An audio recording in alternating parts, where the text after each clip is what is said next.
And now, it's time for another episode with the two brothers who ice fish from the same hole, who have kicked the same field goals, and who will have you laughing from start to finish.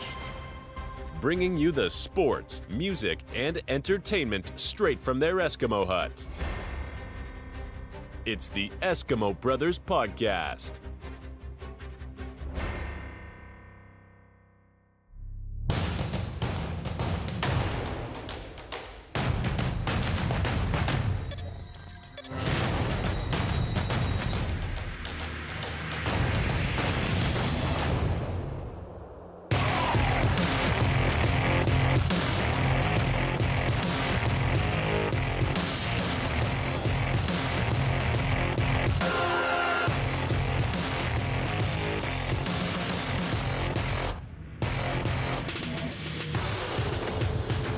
Yeah, man. What up out there, everybody? Welcome in to the Eskimo Brothers Podcast, episode number 104 in this mother, bro. Yeah, 104. 104 of them. It's good. That's Whew, I know we always say that, but we're always surprised that, first of all, that we've got 100 episodes under our belt, 103, I guess, and doing 104. Plus, second of all, the fact that we're still alive over here. yeah, because You know? as you know, a lot of beer goes down when we hit record, A and lot of this happens, bro. Yeah. A lot of the beer cracking. So welcome in. very rare that we're not destroying our livers during an episode. So yeah, 104 is a good feat. So we're back this week. We are on a Sunday afternoon. We've got a big game this evening coming up. We'll get into that, of course, with the Texas Rangers kicking off their series against the Houston Astros in the ALCS. So we're definitely recording before that so we can watch and have a good time, focus in on that game, and especially this week going forward. So, yeah, we're here on a Sunday afternoon. NFL games are obviously going on at the same time, so we're kind of, we'll be able to talk a little bit about that, but not too much because most of the games are still happening in the afternoon schedule. So, but, yeah, we're here. And cheers to you out there. If you're joining us on YouTube, we would really appreciate it. Make sure at the top of this episode, that now that I've got you here listening on audio, we appreciate it, first of all. Second of all, go out to the YouTube channel, please, youtube.com/@Eskimo Brothers Podcast. Hit subscribe on that channel. That is free to do. We just need more subscribers. And then also make sure you have the notification bell turned on for us so you know when we go live. If you want to go check us out live, or even after that, the videos are still there. If you like to watch your podcasts, I'm waving at you in the camera right now. Appreciate it. So thank you very much. Leaf, we've got a lot to get to before we get the hell out of here today and party balls, because that's the plan. Yeah, I mean, when your baseball team is back in the ALCS since 2011, Yeah, you got to party. exactly. So it's a good thing. That's exactly right. And we'll get to that, of course. Yeah. A few things to get to before that. I want you to go ahead and talk about the biggest grossing domestic concert film ever that just came out this past weekend. I know you can't wait to talk about this. Yeah, I mean, we can't get away from this girl. Obviously, she's the biggest star on the planet at the moment as far as music goes. She's kind of dominating. She's got her new Eras tour that she's been doing. She's on break from that right now, actually. But a few months ago, she announced that she's going to release a concert film for the Eras tour. The first leg of her North American tours was documented, obviously. She got it together, edited it, put it out on film, and that came out this weekend. Yeah. Thursday. Well, I guess technically Wednesday. She had like a couple of LA like premieres for it. And then I think Thursday they released some times for that. But yeah, Thursday, Friday, Saturday, the first 3 days domestically took in an estimated 95 to 97 million. For a fucking concert film, that's incredible. Yeah, and then that outgrossed several this is just her 3 days. This is just 3 days count. So the weekend's not over. You got today still. Those will come out on Monday, obviously. But Yeah. if you're listening to Tuesday, it's already out, but whatever. Right. Several high-profile studio disappointments this year, such as she outgrossed Indiana Jones and the Dial of Destiny, Fast X, and The Flash, which was considered one of the greatest comic book movies of all time. It flopped, obviously. We've talked about that many times on this show. So, well, we thought it was one of the best, but Yeah. the rest of the obviously the box office people. But again, like we said before, the whole Ezra Miller thing hurt that. Yeah. But yeah, that's that dude for a concert film. That's insane. Yeah. Well, the record concert film was Justin Bieber back in like 2010 or something, I think, 70-something million globally. She smashed that. Globally? I think, well, maybe domestically. Okay. I'm not sure. But now her film also grossed globally 126 to 130 million these 3 days. So the 95 to 97, that was all that was domestic. just domestic. Yeah, that's here. That was here in Canada. But overseas and everything, the total's at 126 to 130, somewhere in there. So wow, dude. So she is she's kind of out there dominating, man. And it, like I said, they got all day to. People are probably seeing it today. I saw. You know, unfortunately, Leaf, for some reason, I don't know why. It's probably because our phones are here while we talk on the podcast and it hears us. Yeah. But on my TikTok, I did see a bunch of videos from inside the theaters and people. They weren't even sitting. They were in the front by the screen just dancing and screaming. It's like a concert. I know. It's not like they're in a theater. They're just using that as like a space, like they're at the actual fucking show, and it's pretty wild. I did that for S&M too when Metallica released that. We towards the end, we all went down to the front and started fucking going nuts. Right. So I get it. Yeah, I get that because it feels like a concert, I guess. You know, because it is a concert. She's just playing songs. I'm sure there's like a few little things in between each song or whatever the fuck. Right. But I saw the thing live. I am going to go see the movie at some point. I just was not going to do it on opening weekend just for that reason. Yeah. So probably maybe next Saturday or Sunday, maybe at 10 a.m. If there's, I'll go there before all the probably a good call. Yeah, all those crazy chicks get in there, which is fine. But yeah, man, that's impressive. 95 to 97. That is a very impressive number, and that goes to show how big this whole thing is and how she is. Because, as you know, I'll always say because Metallica's released a bunch of films actually, concert films as well as that Through the Never film that we went and saw, which was made for they actually filmed that for a movie. It was a concert, but it was actually filmed for a movie. Yeah, the whole stage was completely they spent a fuck ton of money just creating that massive stage or whatever. Right. And that movie didn't make us nowhere near. Right. This is not even close. They lost money on that, didn't they? Oh, they lost money, yes. Yeah. Like this says, in 2011, the Justin Bieber movie that I was talking about grossed $73 million throughout its entire run on the big screen. So, her first crushed. 3 days, she murdered that. Yeah, she's just crushed everything. And then the other one was, the other record was 2009. It took in $74.3 million. Mm-hmm. That was on its debut weekend. I don't see a total for that, but I'm pretty sure she's going to kill that too. So yeah, that's insane because these are also there's actual movies that she's beating as far as with this run of money, the opening. That's the actual movies, not a concert film, an actual movie like The Joker or The Little Mermaid, stuff like that. She's going to beat. So that's insane. Yeah. So and we've talked about this before. She's probably we talk about the generations. In the 50s, it was Elvis. Uh-huh. He was the biggest one. 60s was probably the Beatles. Yeah. And then, 80s was Michael Jackson. Mm-hmm. And then now you got here Taylor Swift. I think Garth Brooks might have been probably the biggest guy in the 90s, throughout 90s and 2000s. I would say that's probably dead on. Yeah. And then now you got Taylor Swift killing it here.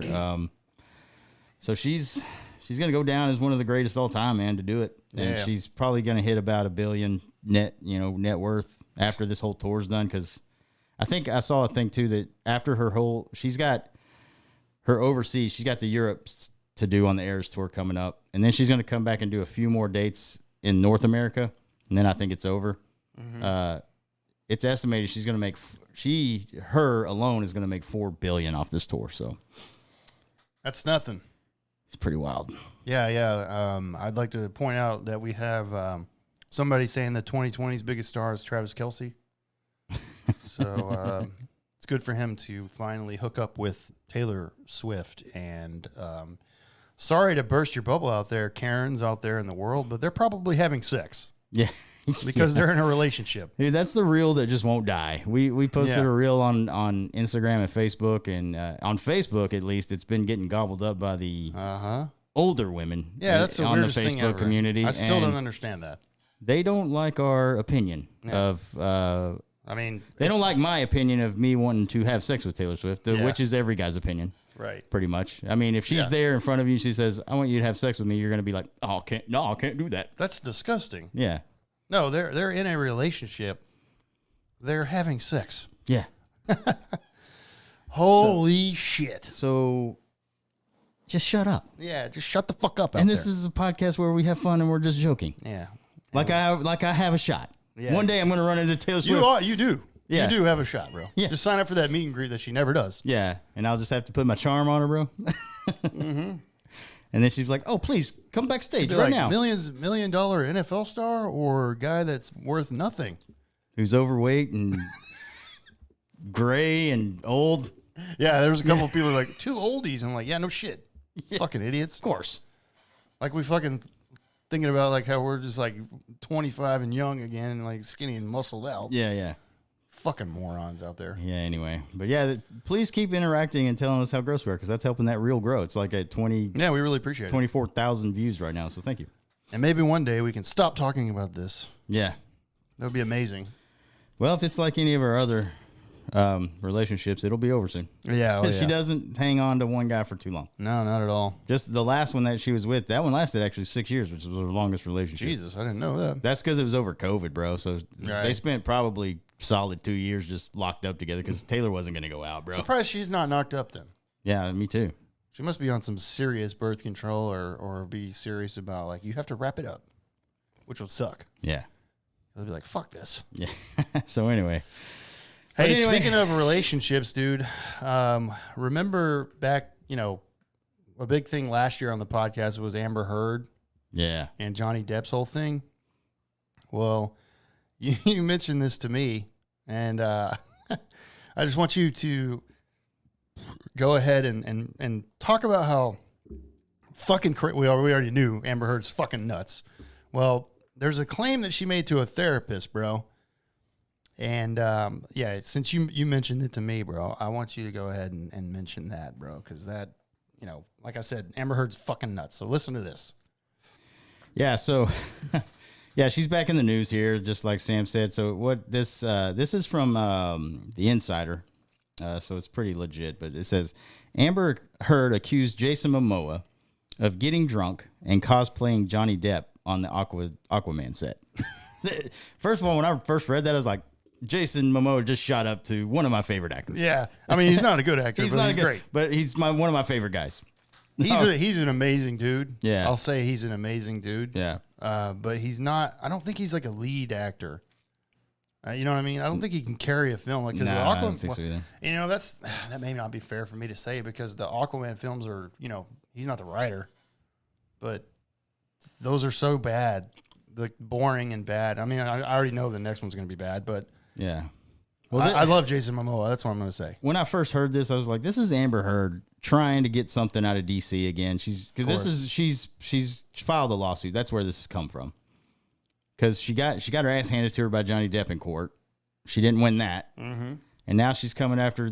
What like you said, everything I've read of Jason Momoa from fans that have met him, from other stars and everything that have worked with him, he's just the best dude ever. Well, when I was in Hollywood for the post-Grammy show of Metallica, he was in the pit with us. Yeah.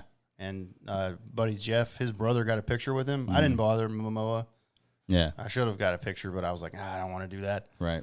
But his brother got one, and he was cool as shit with everybody, dude. Yeah. And he was literally rocking out to Metallica in the pit, dude. No security around him, nothing. Yeah. He was in the pit. Yeah, it's all I've heard good things. And she comes out and says he was drunk on the set and he was cosplaying Johnny Depp, which how do you cosplay when you're on set when you got to be in your Aquaman and shit? Like, I don't get it. But, and then a DC spokesman person did come out and say Momoa conducted himself in a professional manner at all times. Okay, so Amber Heard's crazy. Yeah, of course she is. Yeah.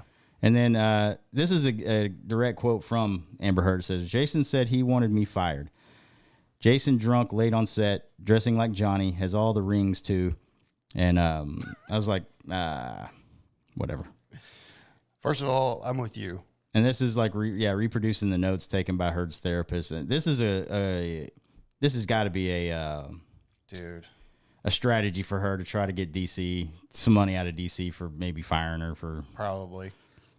So anyway, this is Amber Heard. We know exactly who she is. Just go back and watch the court when she was on the stand. Yeah. And how that was such an act. Go back overseas. She moved overseas after that whole thing and got out of the movie business for it. I guess she's trying to make a fucking comeback. Just go back over there and get out of the spotlight, lady. You're fucking stupid. You're not. Do you remember that one part of this on the trial when she was on stand, bro? That was very was around on TikTok forever. Yeah. My dog got stung by a bee. Her face was like after that. I was like, what the fuck is wrong with this woman? Yeah, she's out there, bro. I mean, hot as hell. And she was talking to the jury and looking at the jury the whole time, and like Depp's fucking attorney was like, look at me. Stop looking at the. I was like, Jesus fucking A, dude. Dude, Johnny's lawyer was badass in that. She was hot too. What was her name? I fucking forgot. Yeah, I can't remember. Started with a C. Yeah, I think she was hot and she was badass. Yeah, she was good. All of his legal team was badass. Yeah, actually. no, he knew, dude. He knew what he was doing, bro. Mm-hmm.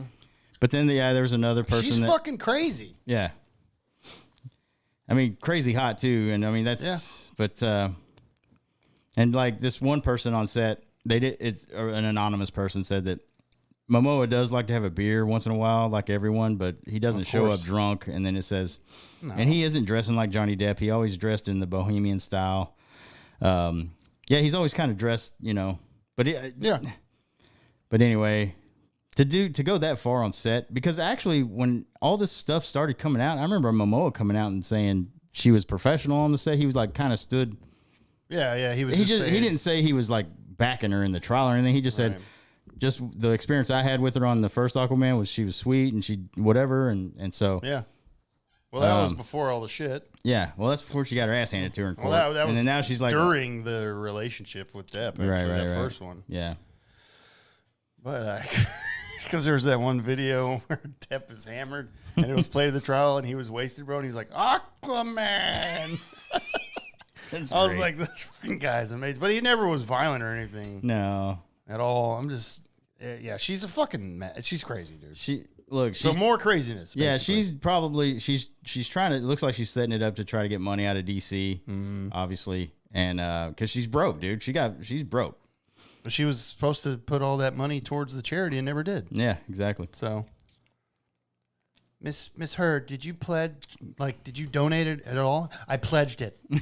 Yes, but did you actually give any money? I pledged it. Yeah. And I'm like, she said that over and over again. So no, you didn't give any money. I got it. Exactly. Okay, yeah, everybody knew that, bro. She's so stupid. Yeah. But there's that. I'd still hit it, though. Oh, yeah. But I'd be like, I'd be like fucking Anakin, bro. What have I done? Because it's crazy fucking she's coming after you, bro. Yeah, okay. You can have this house. What are you going to do with it? I'd be like, bitch, I ain't got shit. Yeah. Put me on the trial. I'm just like, dude, she wanted to fuck me. She's trying to get money out of me. Good luck. Mm-hmm. I think I got $4 in my account. Take it. I got nothing. Yeah. All right. Well, speaking of DC, by the way, as we know, James Gunn took over the DC universe. Yeah, it's been reported, and I don't think this is 100% official. Right. But it's being reported and rumored that Gal Gadot is officially done as Wonder Woman moving forward with James Gunn. New DC universe. Yeah. As we know, Henry Cavill's gone. Gal Gadot's gone now. Rumored, pretty much, it's probably true, but it's not 100%, but definitely Henry Cavill is because they cut him completely out of The Flash. Right. Gal Gadot had a scene in The Flash, and she filmed so much more than that, actually. Mm-hmm. They cut out a ton of that. So it looks like she's gone as Wonder Woman. I don't get this one, man. I don't get this one. No, that was probably one of the best casting decisions that DC ever made because she was awesome. Now the second Wonder Woman was trash, but that wasn't her. It wasn't her. No, it wasn't her. I mean, the character is perfect. Yeah. It was the fucking writing of that movie was trash. Bro. Yeah, that was bad. So, like I said, Henry Cavill's gone. Gal Gadot. I don't know who's taking over for. Well, we do know who the new Superman is, which is kind of a no-name guy. Taking over that, who looks young, so of course they're doing a origin story, which he told us that it wasn't, and I'm like, that's a young Superman. So, but Gal Gadot. So I don't know who they're gonna get if this is 100. If this is accurate and true, I don't know who you recast as Wonder Woman because I'm with you, dude. I thought she was awesome. Yeah, I don't see why you would replace her. She was good. Unless he's going to go. I don't know what he's got planned for Wonder Woman in this thing. No, release Blue Beetle, bro. And by the way, we never really talked about that. Blue Beetle fucking bombed. Yeah. Which we knew it would. I saw an article, too, that it was like the worst DC run that they've had. So, but he did say that actor is coming back as Blue Beetle. So, well, thank God. Yeah. Because I didn't watch it and I have no interest. Yeah. But now I said a couple episodes ago when I talked about that part of it, that Ezra Miller is out as well as the Flash. Yeah. But we kind of knew that was coming because that movie just bombed so bad. Ezra Miller's gone. Ben Affleck's not playing Batman anymore, No. which is, thank God. I still don't understand how people out there thought Ben Affleck was good as Batman. He was awful. I couldn't stand it. It's just not for him, dude. No, it's not the right casting. He's a insanely good actor, but just as Batman. Not that role. Not that role, no. Yeah. It's kind of like fucking George Clooney. Great Exactly. actor, not as Batman. No, yeah. No. And I mean, he just took that paycheck and was like, oh, I'm out. Yeah. But yeah, so Gal Gadot leaving sucks because I really liked her, actually. That's one of the ones I really liked, dude. Yeah. Like I said, I liked her. I liked Ezra Miller, but he's obviously fucked himself. Yeah. Jason Momoa, I didn't mind him as Aquaman in Justice League, but his solo movies just blow. Yeah, I mean, I think he's going to be good as a side character. If they keep it as a side character in a new Justice League or something, he'd be great for it. But yeah, I don't. Yeah, it is. Yeah. So, anyways. All right, well, moving on. Let's see. Yeah. You wanted to discuss that this director, Michael Mann, bro. Oh, yeah. Before we move into sports. Right, yeah. Let's see. Yeah. Yeah, so Michael Mann directed one of the best heist movies of all time back in 1995 with Robert De Niro, Al Pacino, Val Kilmer. Heat. Yes. If y'all remember that movie. It's a great movie, by the way. Hell yeah, it is. And so he has offered an update on what his next movie is going to be. And he says he intends to make a prequel / kind of sequel to it. So there might be like some flashbacks and then some forward stuff. You know what I mean? Yep. To this 1995 classic crime thriller Heat. So Heat 2 looks like it's going to be his next movie. I can't wait. So it's been a while since I've seen Heat, and that just makes me want to go watch it. Yes.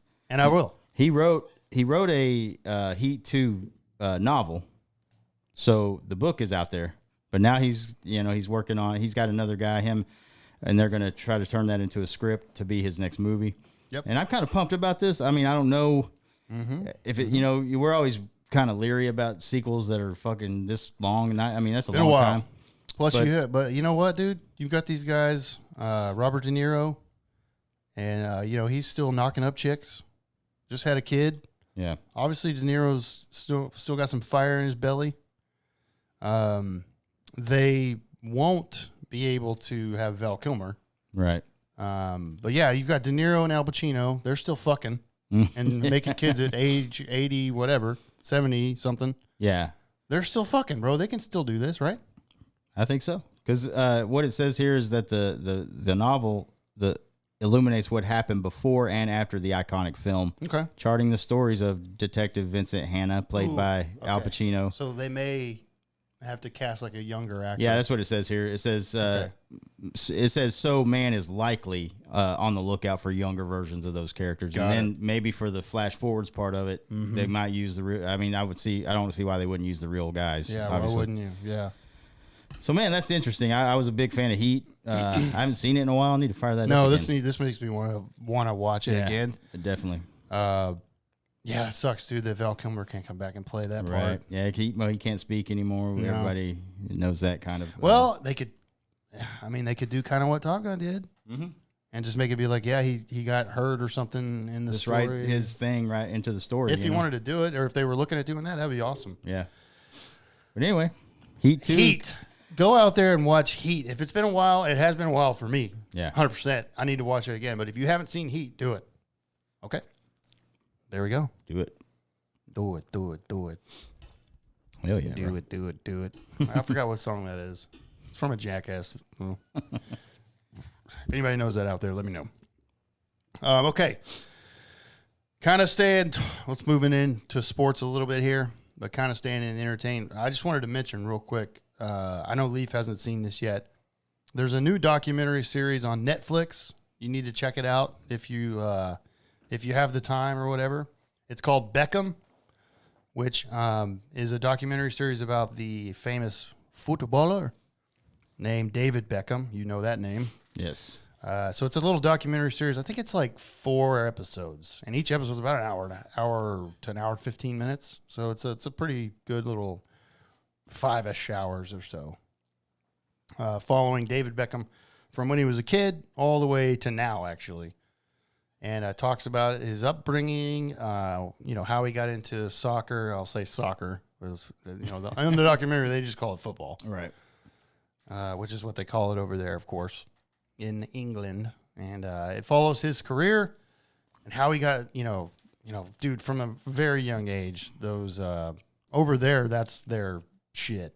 Like scouts and everybody scout these like young kids, like when they're 10, 12 years old. Yeah. Yeah. They start scouting. They put them in a program at these clubs whenever, because they sign these kids at that age. Right. And then they're in their training program. They're like their youth academies. Yes. Yeah. Yeah.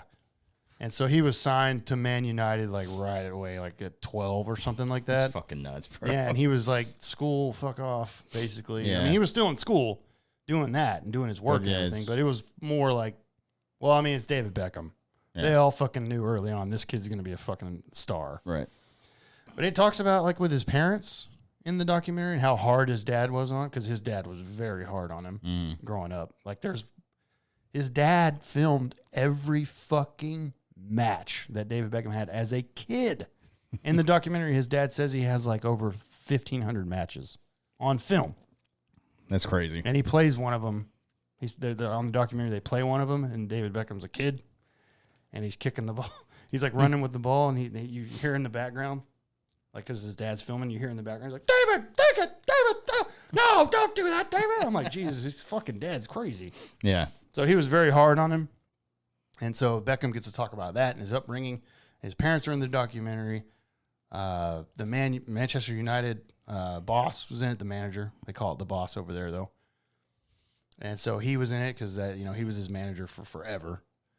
And of course, it follows how he rose to stardom and how he met whatever Spice Girl that is. I can't remember. Posh, I think.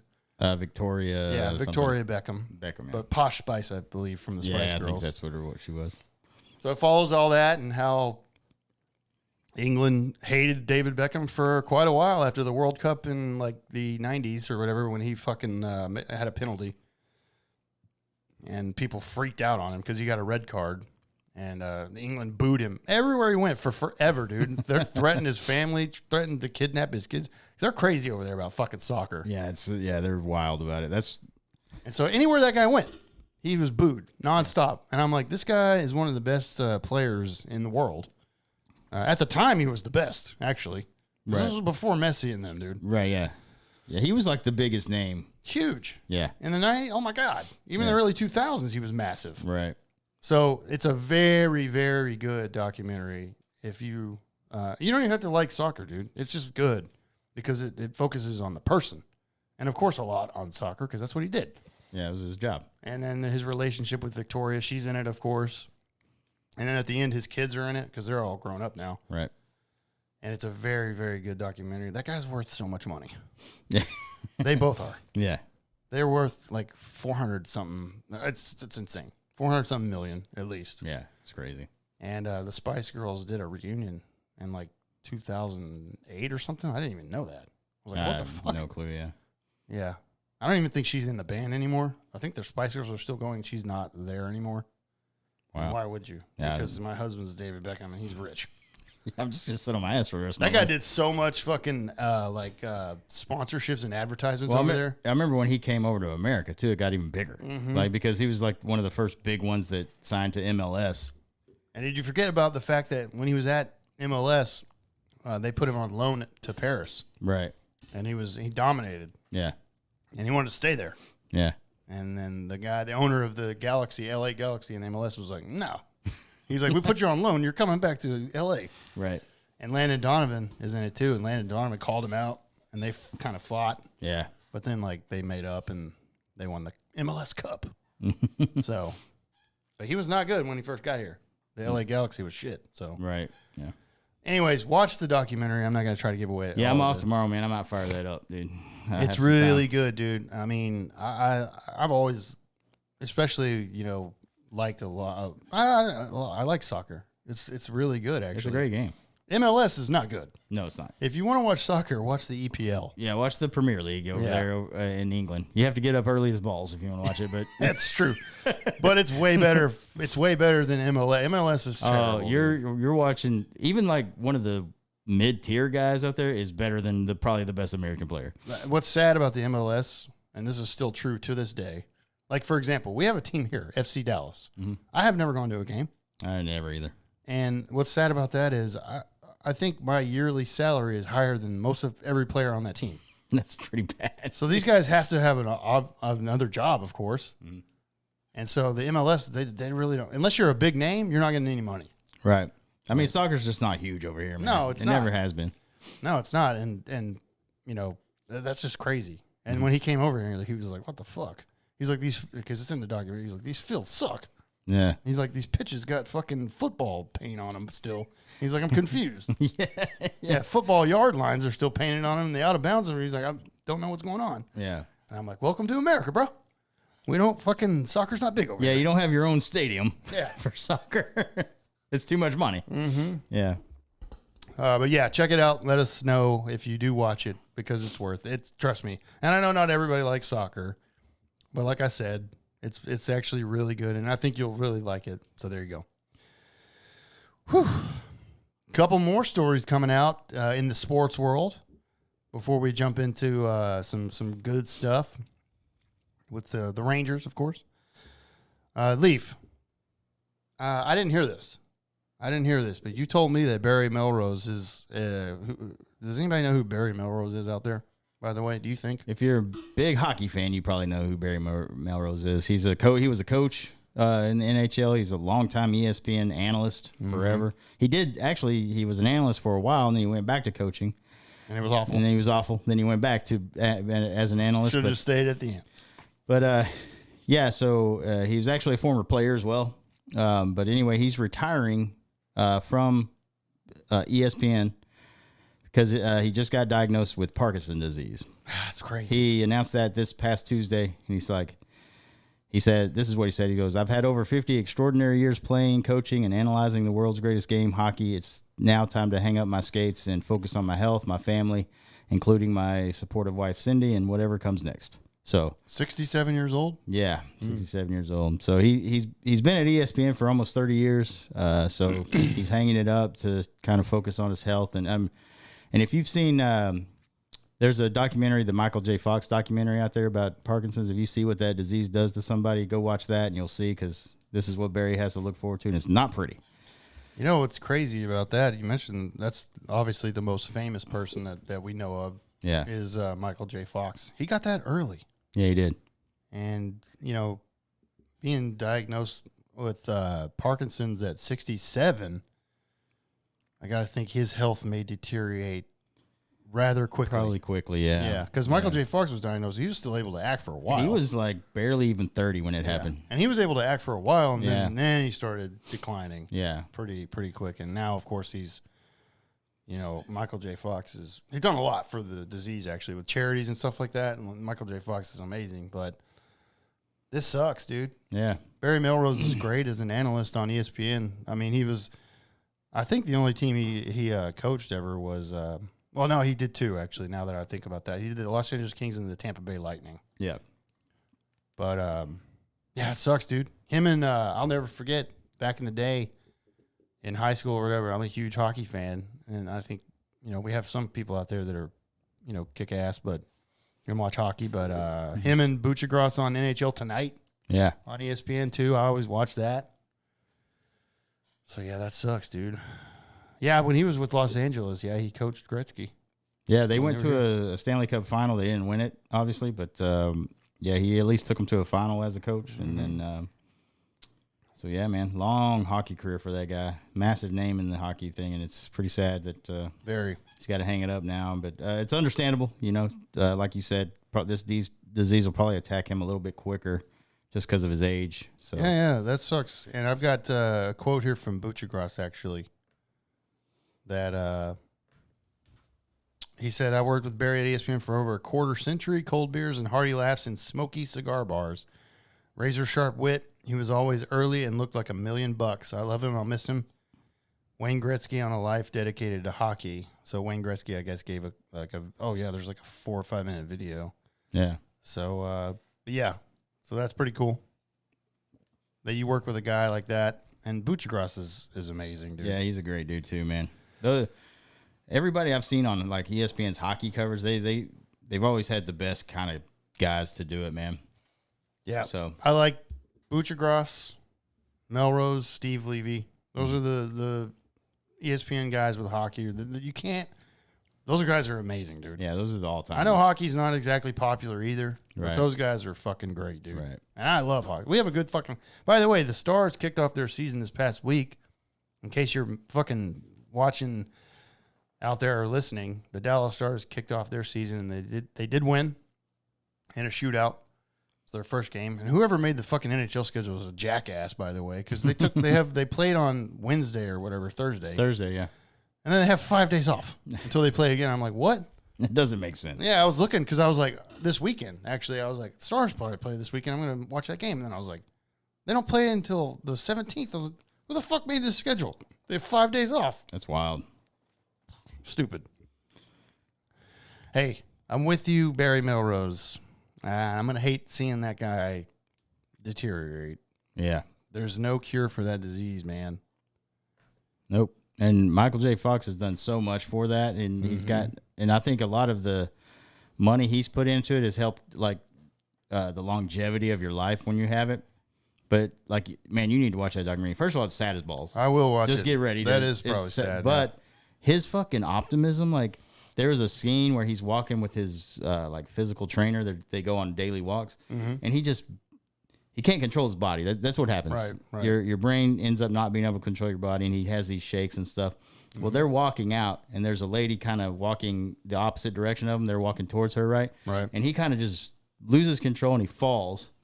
Does he really? Yeah, and then his trainer obviously helps him pick up, and what he says to that lady is just the funniest thing. He just says something like, "Oh, you made me fall for you," and like, instead of being mad about just being, That's just the comedy thing built in. Yeah. But you see him through this whole documentary.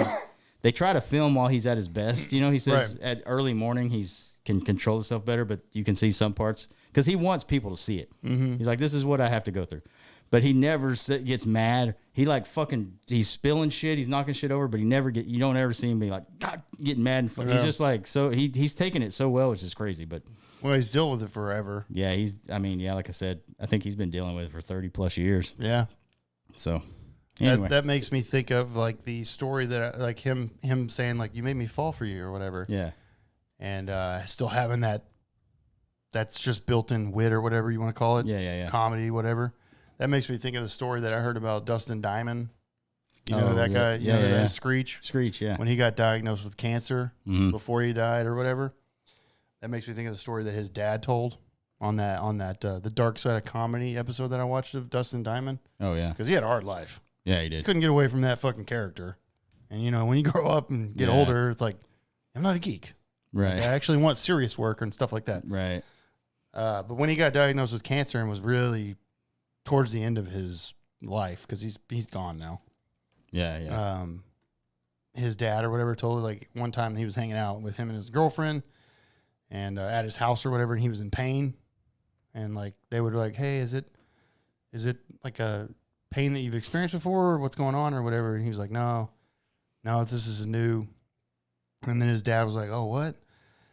And then his dad said, like, even in like massive amounts of pain, he made a joke or whatever. Like everybody knows the fucking song from Aladdin, A Whole New World. Uh-huh. He said like Dustin Diamond in pain was like he held up his hands and sang A Whole New Pain. And like, and that fucking made him crack up, but they were also sad because he was in massive amounts of pain. Yeah, exactly. Just saying, when you're in these guys that are entertainers or whatever, that goes to show you, like, even if they're down and out, they still make a joke and stuff like that. So, but yeah, I'll definitely check that out, that documentary out. And Barry Melrose is a legend on ESPN, and that sucks that he's gone now. And man, I hope that I don't know how long you make it when you get diagnosed with Parkinson's, but yeah, I don't know. So we'll see, man. But at least he's making the right decision, and he's going to spend the rest of the time with his family and try to figure out what he's going to do next, I guess, and how to deal with it. So yeah. Well, thanks for bringing that sadness up, bro. You're welcome, bro. I got another one, though. Yeah, let's keep it sad for a little bit here. Yeah. Before we get into like major sports and funny stuff, I got another one. Crack another. And this beer, actually, Jesus. yeah, no shit, dude. Hey, are you drinking out there with us? Because you're going to need to. Mm-hmm. Especially with this news. This actually literally just happened before, like 15 minutes before we went live. Like 15 minutes. We have an RIP segment that just came out. Yeah, we didn't have one before. Now we got one. So Yeah, and I'm sorry, but this is big, actually. And I was going to bring this up before, but then I was like, let's wait to talk about Parkinson's, and then we'll talk about death. Dude, Suzanne Summers has passed away today at age 76. She was battling breast cancer. And Suzanne Summers, and I know everybody out there knows who Suzanne Summers is. yeah, you should. Yeah, if you're our age or a little bit older, she was very, very big in the 80s, 70s, 80s, and then a bunch of the 90s. Mm. She had a lot of the 90s stuff, but massive 70s, 80s. Very, very hot back in the day, bro. I Very remember, attractive woman. yes, I remember as a kid thinking that. I was like, this woman is hot, Mm. and I remember, like, definitely remember her on Three's Company. Yes. That was the big one, I think, for her. And then she did a bunch of shit, though, after that. Yeah. Step by Step was also big, too. Yeah, Step by Step was massive. I And remember she was that. so hot in that, Yeah, by she the way. was, dude.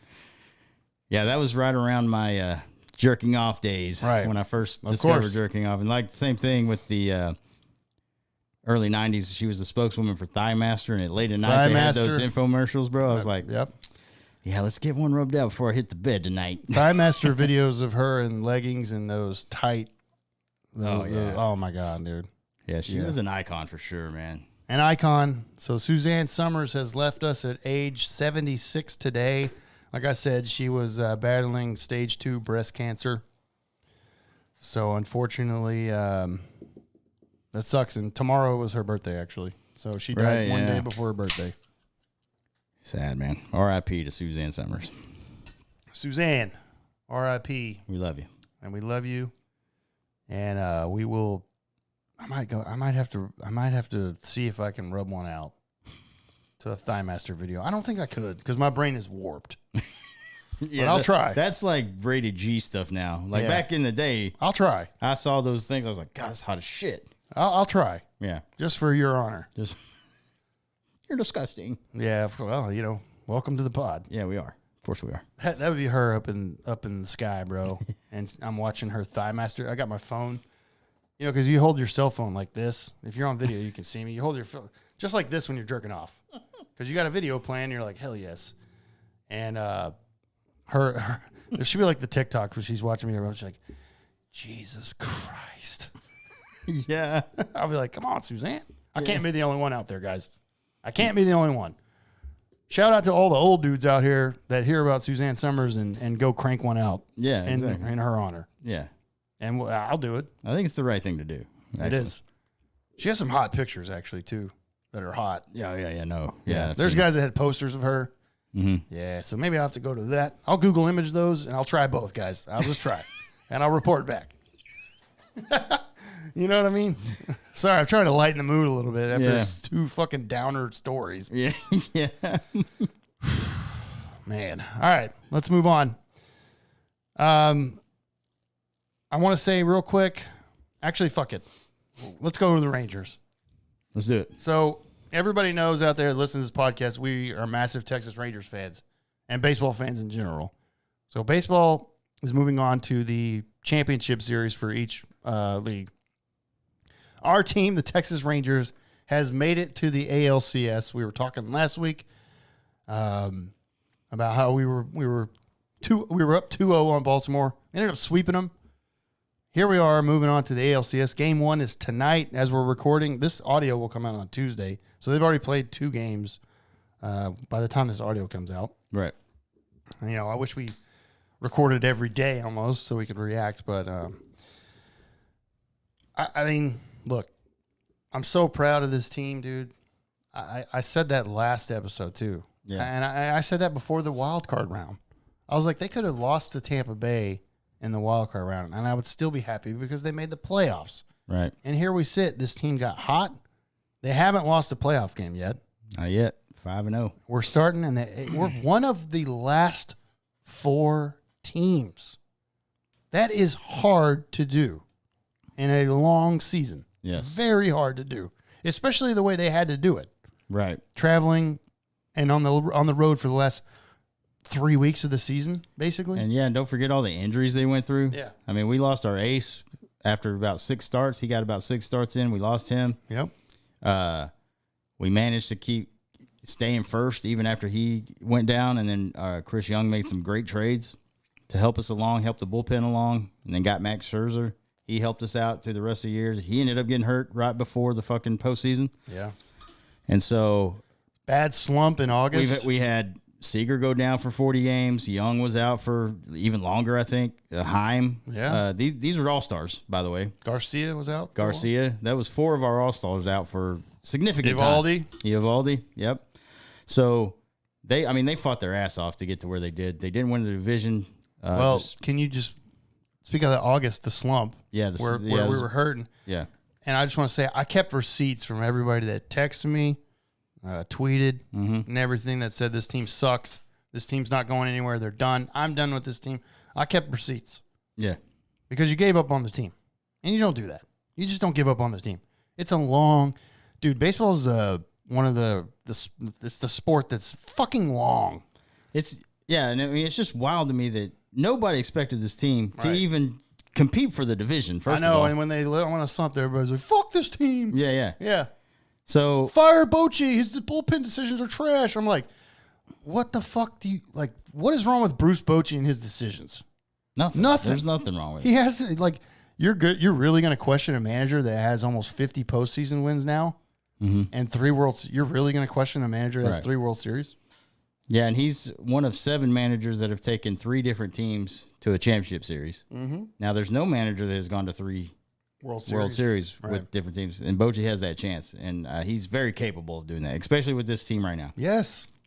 I mean, because he's done. It's like you said when the postseason started. They've been lights out in this postseason. Yeah, and they're playing the best baseball. Yeah, and Houston's a tough team in our division. We always battle them pretty hard. Don't know what's going to happen, but I mean, I'm just so proud that we're even here. I didn't think they would make it this far at all. Not even close. Not even close, dude. No, we said before, we were being realistic before the season, saying like they're going to be better, and they may make the wild. You said 85. I said 77. Yeah. And I was like, I hope I'm wrong. I hope I'm low. I remember saying that I think 85 wins will get them maybe to a wild card game, but I don't think they'll go past that. They crushed my fucking. They crushed mine. My expectations. So yeah. Oh yeah, that too.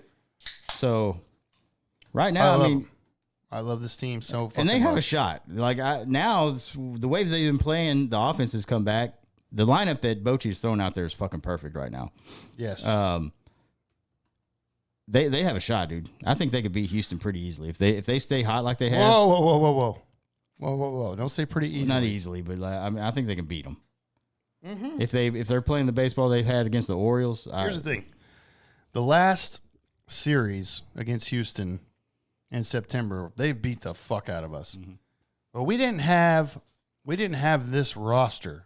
We had people hurt, missing. So this is a different team. Yeah. Now, I'm not saying Houston. I mean, Houston's good. Obviously, they're the reigning world champs. This is their 7th straight ALCS. Yeah, it's fucking stuff. I mean, there's no doubt that they're a fucking good team. And I hate that, by the way. Yeah, I can't. I hate saying that because I hate Houston. I want to cut my tongue out right now. But you have to respect the fact that they're there. Exactly. A lot, and they've been a really good team. I mean, dude, look, let's just say 7 years in a row, and I know they're cheaters. Don't get me wrong. They cheated and they got caught. And they should have been stripped of that title.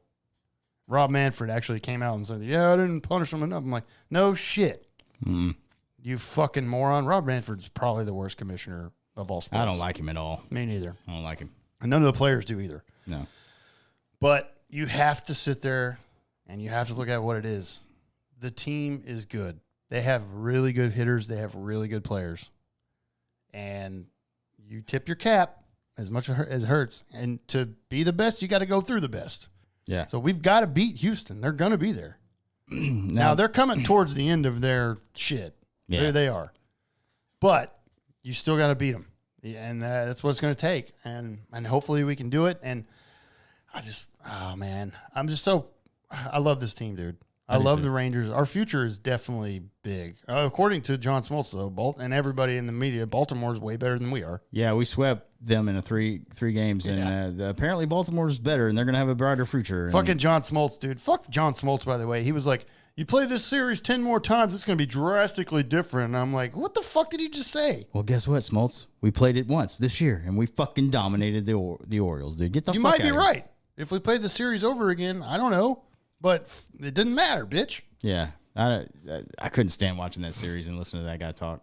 No, dude, the national media gives zero respect to the Rangers, which is ridiculous because this team is talented as fuck, dude. And we have players that have been there before. Corey Seager's won a goddamn World Series. Yeah. Marcus Semion's played in playoff games before. Evaldi's won a World Series with the Red Sox. Our managers won 3. Yeah, exactly. So, yeah, I mean, I'm telling you, I love where we're at. I'm so excited that we're here. And by the way, if you listen to us a lot, and you probably have if you're listening this long, so we really love you. But I'm just saying, back in I believe it was early August or late July, I reposted the reel that we called Houston Astros, Texas Rangers, ALCS. Yeah, we did, didn't we? Yeah. Yeah. So we kind of felt that it was setting up to where it looks like it could be a Texas ALCS, and it is. Here we are. Yeah, we wanted it, man. So we got it. So let's see what happens. And yeah, a couple of bright spots today. Scherzer and Gray were added to the ALCS roster. Mad Max is in. My cousin John. Yeah, I texted him earlier. I mean, it's not going to hurt for us to get some pitching depth there. And I know Bochy said he's a starting pitcher. If he adds him to the roster, it's because yeah, Max is a starting pitcher. We've heard that Scherzer's been pitching nothing but bullpen stuff, like simulated games. So hopefully they got enough pitching to where he's stretched out again. He threw 60 the other day. Yeah, and that's good. Yeah. So I think, and you know how Scherzer is. You get him on that mound, it's gonna be hard to get him off. He's not gonna come off. So yeah, I think whenever his first start is, I don't know when that's gonna be. Montgomery gets the start tonight. Yep. Eovaldi's number 2. Scherzer probably 3. Probably 3. So when we come home, which would be nice. And so, yeah, we'll see what happens. I expect John Gray to be in the bullpen. I think probably, yeah. And that's because he was a little further away, but you never know. He could say I'm good. I mean, we got some depth now, which is nice. Yeah. So, dude, that's the thing that Chris Young did. Built pitching depth. John Daniels never did that, dude. No, he didn't. Never. And that, you think about it, dude. You have Max Scherzer, Eovaldi, Montgomery, John Gray, Perez, Haney, Dunning, and then you'd have DeGrom if he wasn't hurt. But I'm saying right now we have 7 starters. Yeah, that's great to have. And that's so massive because those obviously you don't have 7 starters in the playoffs. Right. You have 4, and then you have all these other guys in the bullpen though. Right. And I mean that's huge. Like when it comes down to it, and you have I don't know, somebody starts a game, and then you have Scherzer just waiting in the bullpen to finish off something. Well, yeah, in a series clinching game or something. Yeah, of course. Yeah. So that's good to have. There's nothing wrong with that. Massive. Yeah. Massive. Oh, did I say Perez? Yeah, you did. Okay. Yeah. Cool. I don't want to leave out Martin because I love Martin. You know what I'm saying? Mm-hmm. But yeah, tonight is game 1 of this ALCS. You got Montgomery versus Verlander for Houston, which fucking Houston for trading for Verlander. And hopefully we kick the shit out of them tonight. I hate Houston guys, and I can speak for Leaf as well because I just know the guy. 100%. like the back of my hand. I don't know what he's going to say, but I already know it's true. Fuck you, the Houston Astros. Yes. And fuck the city of Houston. It's a shit city. Yeah. It's the armpit. And it's called the armpit out there for anybody. My cousins that live down there, they don't listen, but I'm sorry. But you do live in a shit city. And well, if you don't listen, fuck you. And you root for a shit team. Yeah, fuck you. You should be listening. Exactly. Help us out. When my teams fucking dominate your team in the ALCS, which I hope, I'm gonna be loud about it. I will say I'm gonna be loud about it, bro. Okay. At Thanksgiving, bro, I'm gonna shit all over your food. That's right. Now I will say that this is not gonna be an easy series. No, it's not. This is gonna be tough. I actually think that this series probably will go 7. Yeah. If you told me that it would go 7, I'd be like, I'm not surprised. Well, it's Houston, man, and as much as I hate to say it, they're a fucking good team, man, and they're not going to lay down. Well, you're going to have obviously. to deal with fucking Alvarez probably going yard. That guy's such a good hitter, dude. Yeah, And Altuve. Bregman. Yeah. God, I fucking hate. I think that's the person that I hate, bro. Bregman. Yeah. I fucking hate Alex Bregman, dude. I don't like him either, man. And little bitty Altuve So out there. good. They're so good, and that just makes you hate them more because they're not on your team. It's like I told you, like, did we do that on Thursday where I asked you if Altuve was a Hall of Famer or not? Yeah, you did. And I think he is. Yeah. Well, he will be. He will be. Yeah. Yeah. Yeah. And it sucks. It does. Fuck him. But, look, it's going to be a hard series. Go Rangers, of course. I see everybody out on chat right now saying Houston sucks and stanky town. I love that. Yes. So thank you. But we're pulling for the Rangers, obviously. I mean, if you can see us on video. No, yeah, you don't know who we're rooting for. But like we said, it's exciting to be in the ALCS again. And the Rangers' future is very good. Very good. We have young players. We have mixed with the right amount of veterans. Yeah. And that's what's beautiful about it. Yeah, this is a great fucking roster. Great team. And, God, Chris Young, dude. Thank you so much. We're in a great position right now, and just to be where we are right now when nobody expected this, nobody did, is a great fucking thing. It just tells you what the future is for this team. Yep. And so hopefully we got a shot to maybe even play in the World Series or maybe win it. Please, please, God. I would love that. But, I mean, no matter what happens after this, I can't think enough. I can't say enough about this team, man. It was just so good and so fun to have Rangers baseball back. Baseball that we cared about. I went to so many games this year just because the team was good. Mm-hmm. And, I mean, we went to a couple of games last year, but it was so hard to watch. Yeah, it was so bad. Yeah.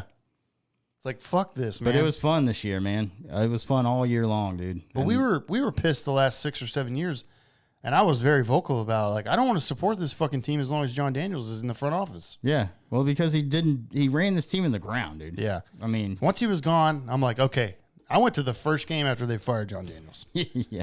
With Adam, our buddy Adam. Yeah. And I'm like, let's go, bro. And we won that game like 10-6. I'm like, the future's bright. Yes, exactly. And it is. It is. Here we are in the ALCS. Yeah. And it's stop crazy. giving credit to John Daniels. If you give credit to John Daniels out there, no. Stop it now. No, we're John here. Daniels can suck on something, dude. I won't say my dick, but no. John Daniels sucks, dude. I hate him. I always hated him. He ran this team to the ground, like Leaf said, and change comes from up top, bro. That just rolls down, and that's the reason why, dude. And I know Chris Young has nothing but nice things to say about John Daniels. I get it. Yeah, he's not going to bash him in the fucking. But if John Daniels is still in the front office, this team does not go to the ALCS. No, we wouldn't have signed DeGrom. We are here because the moves that Chris Young has made during the season, before this offseason happened. He was the one that signed Seager and Simeon. Yeah. Last year. So, I mean, we're here because of those moves. Yes, because I know John Daniels was in but hey, technically Chris Young was the GM. So let's get technical out here because you'll have people out there be like, John Daniels was still there. Blah, blah, blah. Well, hey, technically Chris Young was the GM, so fuck off. How about that? Yeah. Well, whatever. Yeah. But I'm just saying that's how the John Daniels defenders, that's what they say. Yeah, I know. And I don't like him. And like I said, there's people out there that still defend that guy. These are the same, like I said before, these are the same people that said Nolan Ryan had nothing to do with 2010 and 2011, which he 100% did. 100%. But they sucked JD off so hard. They do. They're not sucking him. I mean, come on. They do. We went down there to Tampa Bay and kicked the fuck out of his team. So yeah, exactly. Tell me now. Yeah, John Daniels is doing nothing right now. Well, I mean, he's probably still working, but he sucks. And I hate him. He's probably still lives here, actually. If I ever run into, say I'm going to Quick Trip one day, Yeah. and I just see John Daniels, I'll be like, oh, this is my time, baby. I've been waiting for this fucking day. That's exactly This is my moment, baby. Yeah, I'm definitely going to film that, put it on our TikTok. Yeah. But I've been waiting on, that's what I was exactly to say. I'll hit him on the shoulder. Not hit him. I'll just tap him on the shoulder. Be like, I've been waiting on this fucking day. I've been waiting on this fucking day. He's like, excuse me? And I'll be like, you suck. I'll say something like that. Yeah. Because I will. Anyway. I know. I've been saying it for years, man, but for good reason. Because we went through 6 or 7 years of hell with this guy fucking trying to run the team, and all he did was run the team into the ground. We lost over 100 games. We lost 94 games. So, you know, I've been saying it for years because it was time to get the fucking. Thank you, Ray Davis. Thank you so much. That's another person we need to thank, dude. Yeah. We really do need to thank Ray Davis because not only did he fire John Daniels, he opened up the checkbook, bro. Yeah, he did. And our payroll is damn near close to 200, I think, 200 million. And that's what it takes, bro. Mm-hmm. That's what it takes. And development of your young players, which obviously we're getting some massive at-bats from Josh Young, Evan Carter. Coming up next year will be Wyatt Langford, 100%. He's not staying in the minors long. No. I can tell you that. So that is huge. So I do want to make sure that we do thank Ray Davis because he was tired of losing. Thank God. Yeah, I mean, you got to do it, man. Yeah. It's a combination of your farm system, which JD depleted so many times, and it's a combination of free agents and you're building your farm system. And Chris Young, it looks like he's got that navigated perfectly. So I can't wait, man. I can't wait for tonight to see what happens. Get this ALCS. Hopefully we kick it off with a win up in Houston. Taking a win away at Houston would be great. Come back home 1-1 or maybe 2-0. Who knows? Yeah. But it's going to be fun. Well, here's the deal. We got to split. We got to split at least. Yeah, you have to at least split to come home. Yeah. Just the fact that we're talking about this on October 15th is just a fucking great thing. Yeah. Last year on October, we had no Rangers to talk about. Yeah, we're like, they're probably just golfing today. Yeah. We were like, please. Well, we were happy because John Daniels was fired. Yeah, he was gone Before the season ended. Yeah. But, and Woodward too, thank God. That was the best back-to-back days I've ever had in my life. It was like Christmas for us. Yeah. The first day they fired Woodward, I was like, thank God. And then the next day they were like, John Daniels is out. I'm like, thank God. I was like, oh my God. I was like, oh God, this is going to be a great episode. And shout out to Colin, bro. He was on the podcast that week after that. So we got to celebrate with him over here. Yeah. Before he decided to lose like 80 pounds. He looks like a fucking beanpole now. Colin, send me your diet, bro. Yeah, what the fuck, bro? You look like a fucking stick, bro. Who is Inner Sandman here? I don't know. Nice. But I love you. Thanks for hanging out. Yeah, thanks for saying Houston sucks. We love it. Yeah, I love you. I love you. I love you. All right, man, let's move over to the NFL. Like I said, a little bit, we can't really talk about the NFL too much. We're recording on Sunday afternoon, so yeah. The noon games are done as we're recording. The afternoon 3:30 games, they're still going on. But one thing I wanted to mention before was a story that came out this last week about, and we both love Pat McAfee. Yes. He's got a show. It's on YouTube. Well, it was on, still on YouTube. It started on YouTube. Now it's on ESPN as well. Simulcast. He signed with ESPN for like 85, 90 million or something like that. A lot of money. Well, it comes out from a reporter at the old New York Post. Yeah, I already know where this is headed. Yeah, and I just want to say up front, Andrew Marchand is the guy. And I just want to put it out there that Andrew Marchand's a piece of shit. So anyways, it comes out that his title is Pat McAfee pays Aaron Rodgers millions for his exclusive interviews. Now, if you'd watch the Pat McAfee show like I do, pretty much daily, Aaron Rodgers, they have a segment. It's called Aaron Rodgers Tuesdays. Usually on every Tuesday for, I don't know, he has him on like for 20, 30 minutes. Yeah, it's like a little segment where he just has him on. They talk about NFL stuff. And yeah, because Pat McAfee shows from like 11 a.m. to like 2 or 3 or something. Yeah, it's every day for that long.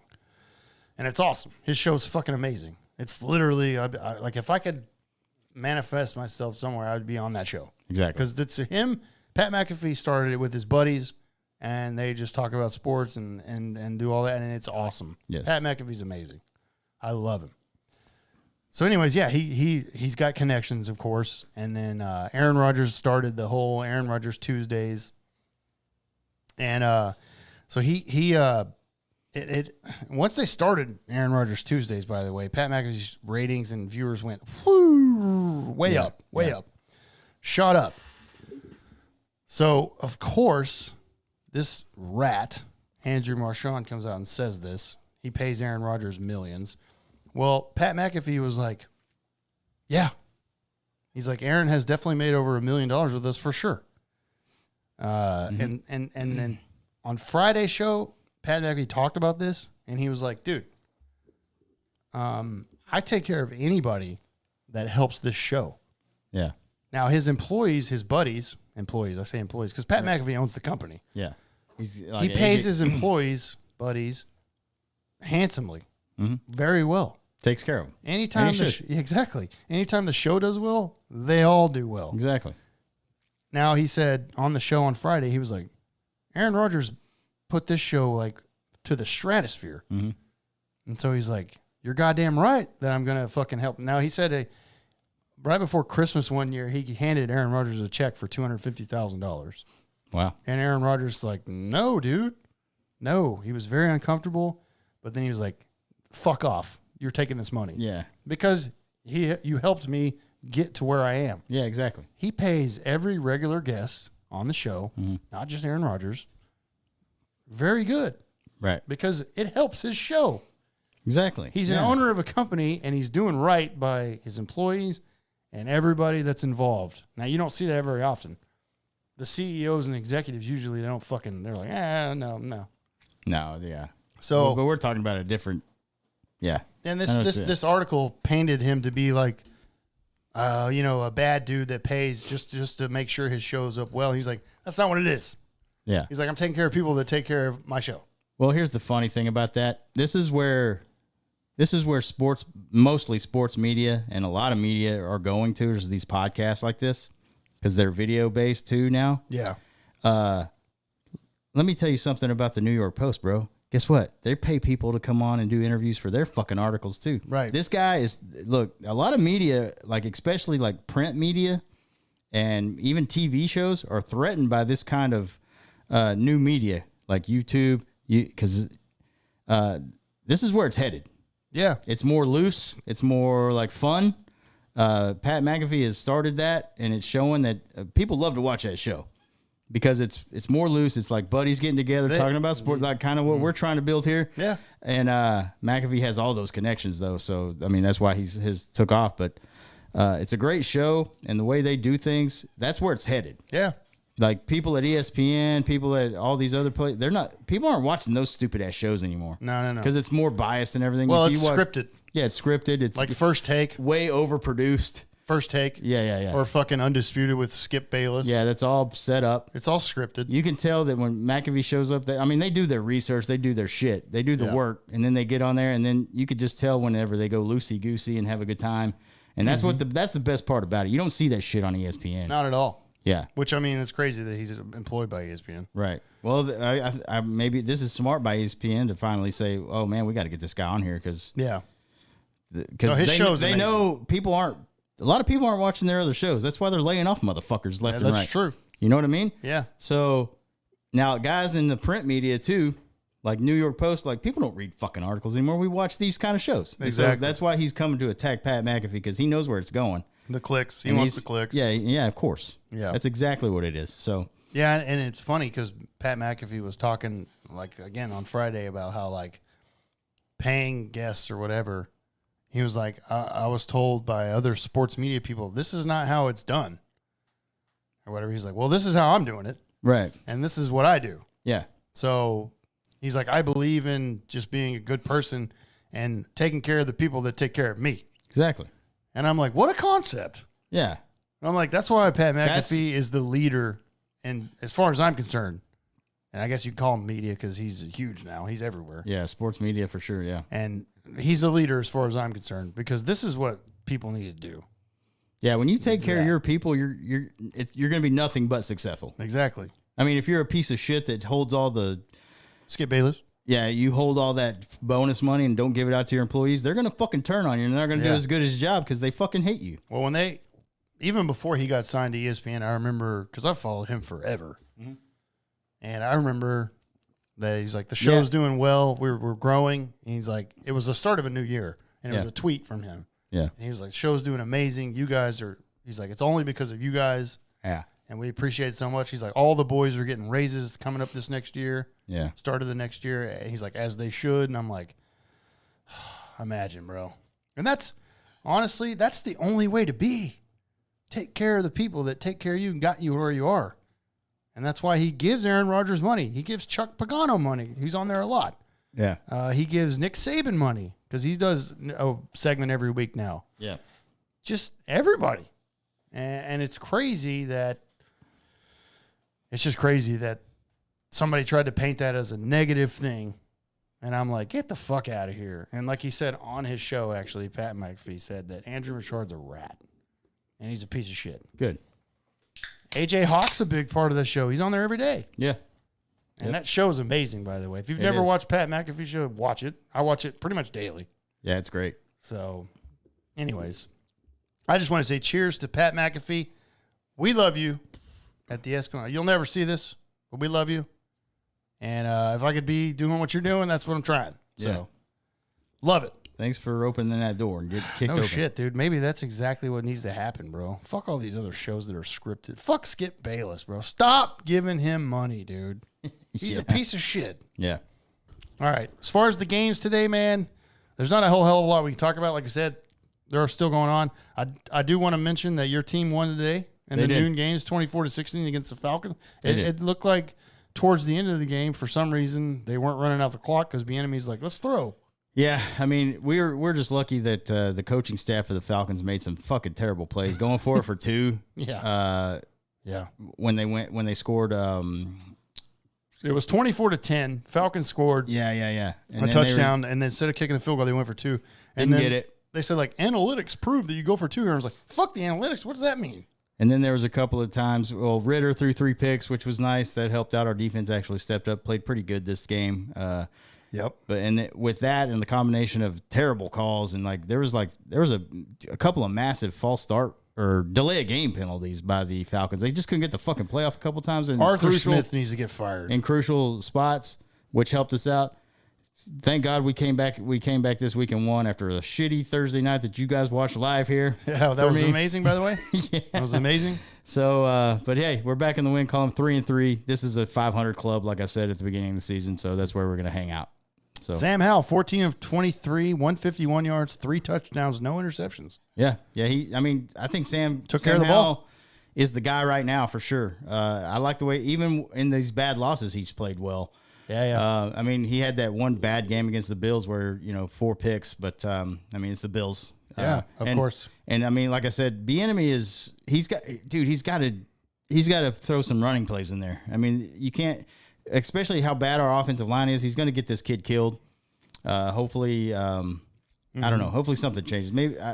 What we need though is like our leader to go to Bieniemy and say, "Hey, you need to do this." Ron Rivera's not going to do that. He don't talk to his team at halftime, so he doesn't talk to anybody. So hopefully he gets fired. I don't think they'll promote Bieniemy up. I don't know. I don't know what's going to happen. But, we do need a fucking somebody that's a leader on that coaching staff, preferably our head coach, right? To maybe do something. Well, it's not going to be the one you have. No, it's not. Yeah. But I'm going to. Well, you can relax this week because you won. Yeah, I'm happy with the win. I'll take it. I want to say this real quick. As we move through the NFL stuff, we were watching this game before we went live, and I believe it was still going on. The Browns end up winning this game 19-17 over the 49ers. How does that make you feel, bro? It makes me feel awful because the 49ers beat the living shit out of us. The quarterback for the Browns today was P.J. Walker. Yeah. Raise your hand if you had that guy on your fantasy team. Exactly. Or if you even know who he is. No one's going to raise their hand. He was on the practice squad like 2 weeks ago, people. Yeah. And he came out and beat the best team in the NFC. That's crazy. Yeah, it makes me feel disgusted. The 49ers lose to the Browns today. That cost a lot of people a lot of money in Vegas. Jeff said, how better than Dak? Probably. Yeah, at least right now. The 49ers losing cost a lot of money to a lot of people today in Vegas. Oh, yeah. Vegas is mad. I don't even know the line before this game, but I bet it was 10 something. Oh. Over 10. Well, Vegas is happy. I mean, like a lot of people Oh, yeah. in Vegas is pissed. Yeah, that's what I'm saying. Vegas is happy, but yeah, a lot of people that bet are not happy. Yeah, no, they're hating 49ers at Browns would be one of those parlay games that I put on there Yeah. as like, this is a slam dunk. like your last leg. And then of it lost, and I'm like, motherfuck. That's exactly what it would be. And then you just have enough money to pound beers for the rest Oh, of the yeah, night. You're 100%. fucked. Yeah. So, yeah, all the noon games are over with, and those are kind of the highlights from the noon games. There's really not anything else to talk about Yeah. other than the fact that the Panthers lost again. They're 0-6. I So, mean, they're bad. Yeah. yeah, Bryce Young's not looking very good, brah. No. And he, I'm not surprised. Frank Reich, just start Andy Dalton, dude. Yeah. It's got to be better. Yeah. And have Bryce Young sit back and learn. Like these rookie quarterbacks that come in, starting right away usually is very rough. And Bryce Young clearly is not ready because some of those throws today, awful. Just have Andy Dalton start, bro. So, anyways, Yeah. that's about it. And then, of course, the Cowboys. I know everybody's wanting me to talk about the Cowboys. They play tomorrow night on Monday night, so we obviously recorded before that.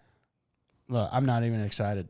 I got to be honest. After last week's debacle, and they're going to L.A. to play the Chargers, and Justin Herbert, Kellen Moore, who, by the way, is probably going to get up for this game because he's obviously like, man, fuck this. Yeah. Former team. Yeah. And somehow the Cowboys right now just looked -1.5, which is nothing really. The only thing I'll say is the fact that because we got our ass kicked last Sunday, our team may actually show up and they may actually win against the Chargers. It won't be easy. It won't be easy. Herbert is probably the best quarterback in the league at the moment, in my mind. I think he's the highest rated actually right now if you look at the stats. I think he is. Yeah, I think so. And then you have Kellen Moore, who's going to be like, let's stick it to these fuckers because they fired me, and I'm over here. And, look, if it comes down to Dak's got to win the game for you, I feel zero confidence about that. Zero. Now, obviously, this audio and this podcast comes out after the game.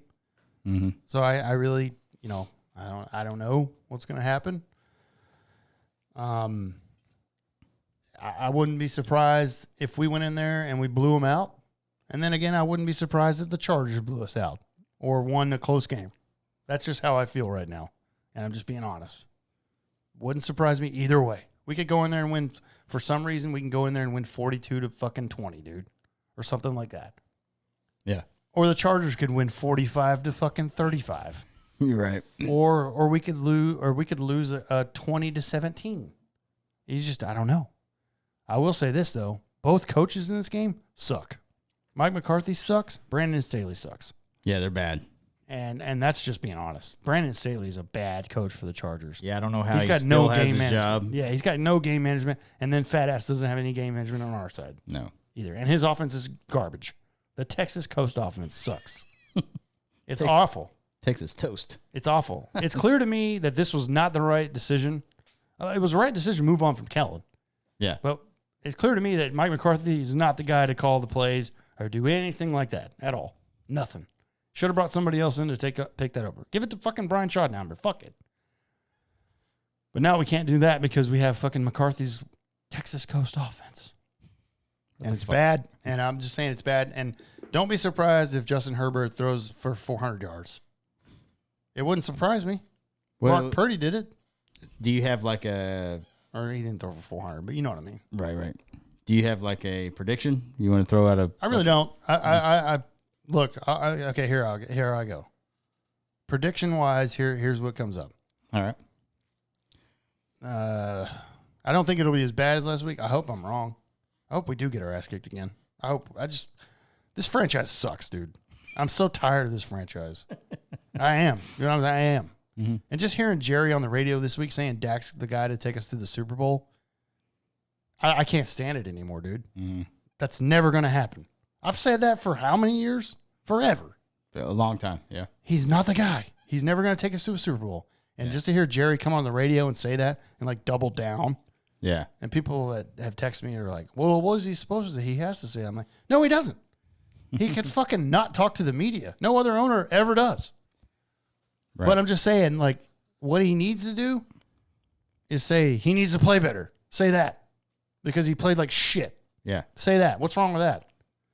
And also, I can't wait for him to die. He turned 81 this past week. Other people were like tweeting or happy birthday, Jerry. And I was like, fuck this guy. Yeah. I'm tired of you, dude. So, hey, by the way, Dak will get extended. So, anyways, my prediction is the Chargers win probably 35. Or actually, you know what? Yeah, the Chargers are going to win this game 38-28. There you go. There it is. And the Cowboys are going to be in full panic mode I'm already there. If you haven't joined me, fucking join me. Yeah, it's been a week later since that 49er loss, and then this is still. Is there a vein popping up right here? He's still so mad. There's 7 days couldn't even get that taste out of his mouth, bro. No, because Jerry actually pissed me off even more this week. Yeah. So, of course. And I knew it was coming. Mm-hmm. And it's going to make you mad out there. It's going to make you mad. It's going to make me mad whenever they extend Dak Prescott. Even if they got rid of him, they still owe $61 million against the cap. Mm-hmm. They're fucked. Yeah, it doesn't matter. They're fucked. Yeah. They have to sign him back and extend him to get that cap number down. Yeah. To rework the contract. That's how fucking dumb they are. Yeah, and then what do you do? Like after that? You lose a lot of games and you don't win the Super Bowl. That's what you do. And we sit back and watch Dak Prescott throw a lot of picks and turn the ball over a lot because that's what he does. He beats bad teams. He looks like ass against good teams. Mm-hmm. Exactly what happens week in and week out, year after year. If you haven't seen it by now, I don't know what to tell you. I fucking don't know what to tell you. Yeah. You're fucking blind. That's all I can say. That's it. All right. Go Chargers. Go Bolts. Actually, you know what? I love Justin Herbert. Yeah, I do too, man. I feel bad for him because he's stuck in it's like Rivers. Yeah. You really root for some guy like that, even though Rivers is like, I'm going to have 12 kids and never pull out of my wife. I'm like, Jesus, leave that poor lady alone. Give her a break. God damn. She's been pregnant for like 10 years out of her life. Poor lady. Yeah. But it's just like him, though. He was so many yards, so many touchdowns. Yeah. Great career. Never got close because of the Chargers, man. Yeah, they're just so bad. Yeah. The organization never put a successful team around him, dude. And I fear that for Herbert. Because he signed a massive deal. He's going to be there forever. And it's like, damn, dude, hopefully he doesn't waste his career away. Right. You know what I mean? But they're very talented. They need to get a coach in there. Yeah. Brandon Staley's not the guy. Yeah. Get a real leader. Get a real fucking leader. Yeah. Go Bolts. Anyways. All right, man. Let's wrap this bitch up, dude. So we can fucking start drinking and, of course, have a good time. For that ALCS, baby. Couple crazy things to end on. I know you have one, right? I have one. Yeah. Let me just talk about this really quick. This is a really quick one, and then I have a funny, crazy one too. Just want to say real quick out there, Bigfoot has been sighted in Colorado. If you're listening, you probably have seen the video out there. A couple was on a train ride, and they took this video from the train of a figure walking down a hill and then just sits down like Indian style. Oh, can I say that? Yeah, you're fine. Okay. I didn't know. That's what we called it back in the day when you crossed your legs and sat down, bro. Get your feelings hurt. I don't give a fuck about you. Yeah. Anyways, he sits down and he just sits there, and then they're filming. It's a pretty decent video, but it's pretty far away. So you can see the figure for sure. Yeah. It's like camouflaged in for the fucking landscape, by the way. And then he just sits down and just fucking sits there. It doesn't move or anything. Yeah. I don't know what you think out there. I don't know if you think Bigfoot's real or not. It looks like a human just walking in a ghillie suit to me. Yeah. Or some kind of monkey type suit. Yeah, exactly. Like Planet of the Apes monkey suit. Yeah, exactly. I don't know, man. Is he real, bro? I don't know, man. It's the same thing as like aliens and everything. I want it to be real though. Mm-hmm. Like I want that to be, because that's cool. That's kind. I mean, not if you run into him. Well, no. I'm never going to. Like I'm not going to go. I'm not one of those crazy fucks that go out looking for it. You know what I mean? The Sasquatch. Yeah, but it is crazy though. Yeah. that we haven't seen more people try to do these hoaxes. I don't know if it's a hoax or not. It might be real. Who knows? But I don't know. It's crazy. I got the video up right here. Yeah. And you just see him walking, and there's a pretty good picture, actually. And I don't know, dude. It's got to be. It's definitely human-like, of course. Yeah. But of course, those are out there. I'm with you, bro. I want it to be real. Yeah, I mean, I think it would be cool to see that, but yeah, I don't want to be near it, obviously. But I'm just no. I need a Harry and the Hendersons part 2. That would be amazing, actually. Because that's exactly what it looks like, by the way. It looks like Harry and the Hendersons put on the costume, bro. I mean, we're in Halloween now, like Halloween time. So somebody might have bought a costume. Maybe that is a Harry and the Hendersons costume, bro. I don't know. Well, it looks like it. It does look like it. And they're just out there chilling in Colorado, bro. Probably high as fuck. Yeah, they're in Colorado. That's for sure. I would have laughed my balls off if it was somebody walking with like a pizza box or something. Yeah, then I'd be like, oh, this is a hoax for sure. Yeah. But I'm just saying, like, if you've seen the video, you know what we're talking about. Yeah. Is it real or not? No one knows. I will say no. Probably not. Yeah. I would say no. But I'm with Leaf. I want it to be real. I do too, man. Just like I want Loch Ness Monster to be real and all the stuff. Yeah. I want everything to be real. Yeah. I want them to come and invade this fucking planet. Yeah. We need it. Some Sasquatch, bro. Yeah. Fucking Caesar is home. Planet of the Apes. I'll be like, oh shit. Oh God. Fucking Harry wrote this whole story. Yeah. Hope everybody's ready. Yeah. You know what I mean? Mm-hmm. All right, man. Next one for me, and I'll let you end this one. Right. I just want to mention as well another good story out here that came out this week, which is one. We've done a couple similar ones, but this is always funny. Got to bring it up. There's a teacher out here in Missouri that has resigned because her school, she handed in her resignation after she was suspended from her job when the school found out that she has an OnlyFans account. Just want to say we support this so much. If you're out there, and the reason she started is what she said is she's a high school English teacher out there in Missouri. Brianna Coppage started the OnlyFans because her pay was so low. Yeah. Which makes sense because teachers don't get paid shit and they should get paid way more. Exactly. That's big supporter of that.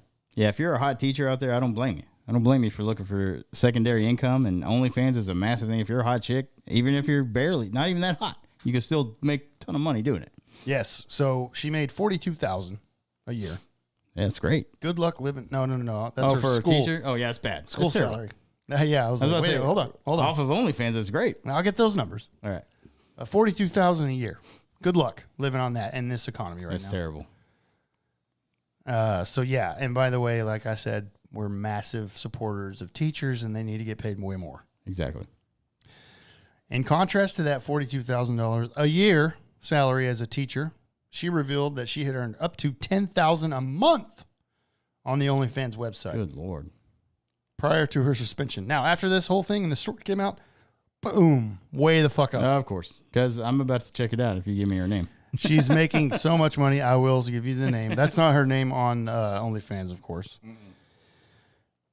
So I do. This is what she said, quote, and when this, I do not regret joining OnlyFans. I know it can be taboo, or some people may believe that it's shameful, but I don't think sex work has to be shameful. I do just wish things happen different in a different way. Yeah. So obviously she probably didn't want her school to find out or whatever. Yeah, exactly. Yeah. But she doesn't regret it, and she's making a fuck ton of money now. And she's like 28 years old. There you go. And she's very, very, very, very, very, very, very, very, very hot. So yeah. I'm going to get that link after the podcast. I will send you the link. All if you want the link, message me. It's worth it. Trust me. She's hot. All right. All right. Take us home, brother. All right. Here's a good one, man. We got an Oklahoma judge out there. Could be removed from office for sending more than 500 texts during a murder trial. She's sitting up there on the bench, bro. Now, when you say during, it's not like at night or whatever. It's while she's in court. While the trial is going on. While she's in court. Yeah, while she's in court listening to arguments. Yeah.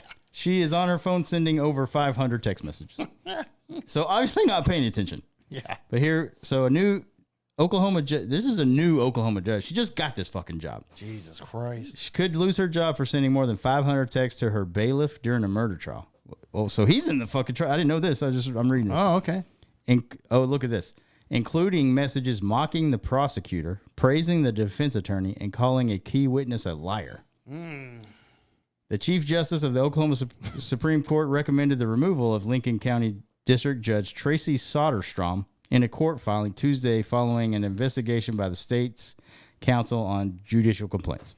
So she's been under scrutiny since July, since she was caught on camera scrolling through social media and texting during the trial of a man accused in the fatal beating of a 2-year-old. Good Lord. So this chick obviously does not take her job seriously. No. She was sworn in on January 9th, so earlier this year, after being elected in November, was suspended with pay pending the outcome of a hearing by the court, which will determine whether to move her from the bench. Yeah. So imagine being on trial for your life. Yeah. And the judge is up there saying, this fucking prosecutor's a piece of shit, sending it to her bailiff. Mm-hmm. And sending it to other people, whoever. I mean, just not actually paying attention to arguments. Yeah. If you're sending 500 texts during a trial, there's no way you're paying attention. Now, you said during this story, because there's cameras in the courtroom, you can actually see a camera picture of her texting. Yeah, there's a picture of her in her courtroom. She's sitting on her bench here. Yeah. There's a person on the right testifying. There's the stenographer down below her and another person somewhere here. But she has her phone pulled up, and it looks like she's looking at Facebook. Yeah, exactly. She's not just texting. You send a text message, you go to something else. She is obviously bored of this. She's already figured out her I think she's got it figured out, I guess. Yeah, of course. Of course, the jury is the ones that decide it, but I mean... Well, yeah, but the judge has, the judge has a lot of power. Exactly. I mean, she can... Yeah. So, yeah, this is bad, dude. Oh, man. Dude. Imagine voting for that judge, and then I've thought our justice system has done many injustices. Yeah, there's a lot. Yeah, that's true. There's a ton of people that are in jail for life that probably didn't commit the crime. This is what scares me, man. Like, I don't put myself in position a lot to do something. Like, I'm not murdering people, but still, just imagine. I mean, Thank God. If you're in court, dude, and then like your judge is up there just fucking looking at her phone the whole time. I mean, that's fucked up. Yeah, it's crazy. Fucking people, man. I mean, the system's broken, bro. It definitely needs to be fixed. But if you hire people like this, like Matt, the people that voted for her is reading this now, like, Jesus, what the fuck did I just do? Yeah, no, yeah, don't put yourself in a position to murder people out there. That's the advice I can give you. But because you may get a judge like this, or I'm not ashamed to say I've been through a court system before, and the judges are not great, bro. They're usually fucking very, very just stick by the book and because I had an old one. Yeah. I was like, and I was just like, fuck you, dude. You don't even fucking know me, bro. So, and then also here, just the judge's text included saying the prosecutor was sweating through his coat during questioning of potential jurors and asking, why does he have baby hands? According to Kane's, whoever that is. The text described the defense attorney as awesome and asked, can I clap for her? During the defense attorney's opening arguments. God. Soderstrom also texted a laughing emoji icon to the bailiff, who had made a crass and demeaning reference to the prosecuting attorney's genitals. Jesus Christ. So this judge is 12 years old. Yeah. At her job. Hey, by the way, you think we can get her on? Maybe she ain't doing nothing anymore. If she gets fired, bro, we need to do that. Yeah. We need to ask her on and be like, we're 12 years old as well. Yeah. So yeah, I think you'd fit in very well. Yeah. And we want to hear this story, please. Because I want to know what the genitals look like. Yeah. I want to know why the hands are small. Apparently she's on the defensive side immediately. Yeah. Sounds like it. Yeah. Holy shit, dude. Hey, all I can say out there is do not get in trouble with the law, because the justice system will fuck you. Yeah. Hard. It's not good out there, people. One way or the other, you're fucked. Unless you can afford like fucking Casey Anthony's lawyer. Jose Baez. Yeah. You're good at that point. Mm-hmm. You're good. But you're fucked either way. Yeah. So yeah. 100%. Shit, dude. There you go. There it is. That's episode 104, people. All right, man. Let's get the hell out of here. We got some drinking to do and a Rangers ALCS game. I can't believe we're saying that. Yeah, it's crazy. ALCS game to watch. It's been 11 I know years. everybody out there is going to watch it. That listens to us. Everybody's going to watch it 12 as years. well. 12 years. Yep. You're right. Long time. Fucking way long. We're much older now. Yeah, I fucking tomorrow's gonna hurt. So, anyways, really appreciate you listening. As always, if you hung out with us on YouTube, thank you so much. Again, just want to remind you guys, youtube.com/@Eskimo Brothers Podcast. Please go out there, hit that subscribe button, like our videos. Everything's free. You don't have to pay for nothing. You know, we're not, everything's free basically. And we just want more subscribers and everything. Again, I want to mention if we do get to 100 subscribers before December 31st, Leaf is going to eat 6 wings soaked. I want to mention soaked. So for some reason, somebody thinks that's a dirty word, soaked. Soaked? I like that. I don't think it's dirty. Use it in a sentence. The chick I fucked last night was soaked. Oh, okay. Now it's dirty. Yeah, okay, there, I did it. Anyways, he's going to eat 6 wings soaked in da bomb sauce, which if you know what that is, it's very hot. Yeah, It doesn't even taste good. I had one dipped in sauce once, and it was the worst day of my life. Yeah. So he's going to eat 6 for some reason. I don't know. He agreed to this. I should have made that 1,000 subscribers. It's going to take forever for us to get to Yeah, well, we just need about we need 32 more. 32 more at this count that I have. That ain't much, people. So share our page out there. Let's make sure that happens. That would be fucking fun. Yeah. And then also follow us on every social media after that. Facebook, Instagram, TikTok. Everything's at Eskimo Brothers Podcast. Twitter's at Eskimo Bros Pod, if you care about that. Or X. Should I say X? Sure. So make sure you go out and follow us. That's how you keep up with us, what we're doing when we go live. Reels from everything that we do, funny memes, whatever the fuck we want to do. So make sure you do that. And then audio's out there as well on Tuesday, Leaf. Yeah, the audio drops on Tuesday mornings. That's on our biggest platforms right now are Spotify and Apple. Apple, you can go to our page for us. If you listen to it on Apple, click on it, scroll down to the where the review section is. You'll see that 5-star there, and you'll see a link where you can click on to write a review. It pulls up where you can just write a couple sentences about us, tell us how badass we are. That helps us out a lot, gets us in front of more listeners, advertisers look at that stuff and everything. On Spotify, all you have to do is go to our page there. If you listen on Spotify, and just go to our page, click on the 5 stars that are right there on the page. And that helps us out a lot. That's the best thing you can do for our podcast is rate it, review it. It helps us out a lot. So go check that out for us, please. And I just want to say, I echo his statements. As we end this episode, I wish I could play Creed. Yeah. For the Rangers. We forgot to mention that. Yeah, we did. Creed's been a big part of this postseason. The guys are listening to him in the clubhouse a lot, getting pumped up over Creed music, and I think it's fucking great. Exactly. We love that. Go Rangers, man. Cheers out there, everybody. We'll see you very soon. We'll see you on Thursday. And by the way, on Thursday, our stream will be mostly ALCS based. Yes. But we'll also have the football game on, so we're doing a double stream. NFL Thursday plus ALCS. That's more important to us. And we'll do that, of course. Many beers will be had. Many beers will be had. And then on next week with a brand new episode as well. So cheers out there, everybody. We'll see you. Cheers. This has been another episode of the Eskimo Brothers Podcast. Thank you for listening, and be sure to follow or subscribe to the podcast on your favorite podcast streaming service. And until next time, remember, an Eskimo Brothers bond is worth more than gold. If they're standing in front of a 6'8" video game stallion in real life, in person, they wouldn't say shit.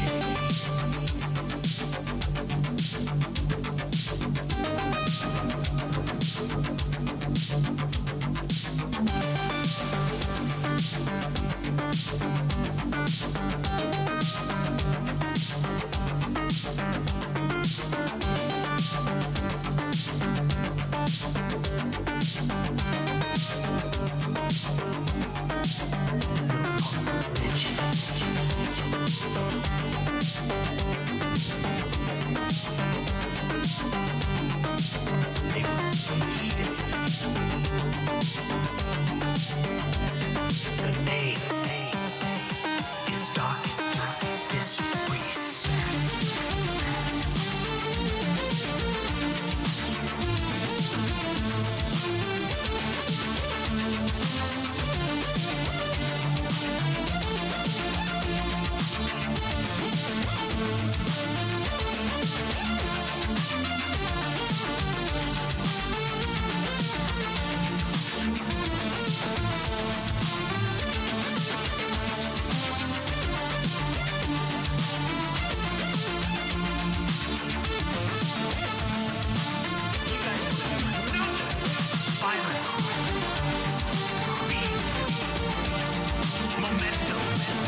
Momentum. Violence. Speed. Momentum. Violence. Speed. Momentum. Violence. Speed. Momentum. Violence. Speed. Momentum. Violence.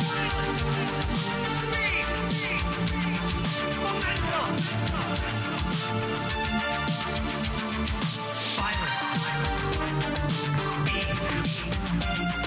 Momentum. Violence. Speed. Momentum. Violence. Speed. Momentum. Violence. Speed.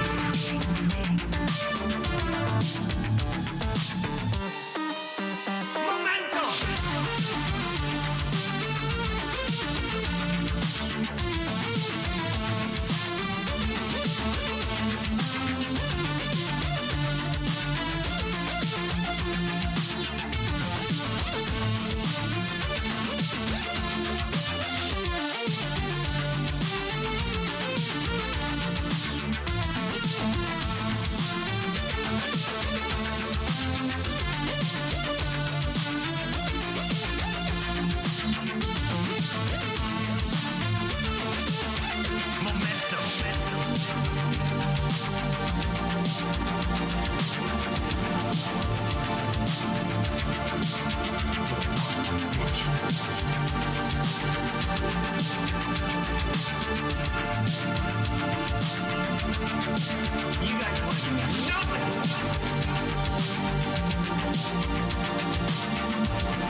Violence.